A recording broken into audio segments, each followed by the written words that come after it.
ప్రస్తుతానికి 2 డిఏలు ఉద్యోగస్తులకు ఇవ్వాలని, ఒక డిఏ ఇప్పుడు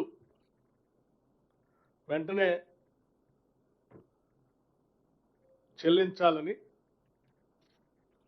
అట్లాగే ఇంకొక డిఏ ఒక 6 నెలల తర్వాత చేపట్టాలని నిర్ణయం చేయడం జరిగింది. ఒక డిఏ ఇప్పుడు, ఇంకొక డిఏ ఒక 6 నెలల తర్వాత. ఇది అత్యంత ప్రధానమైనటువంటి అంశం ఉద్యోగస్తులకు సంబంధించినంతవరకు. అట్లాగే ఆర్థికంగా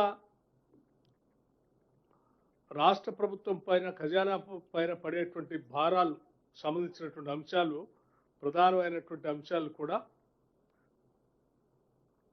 వారికి ఉపయోగకరంగా ఉండేటట్టుగా కొన్ని నిర్ణయాలు చేయటం జరిగింది.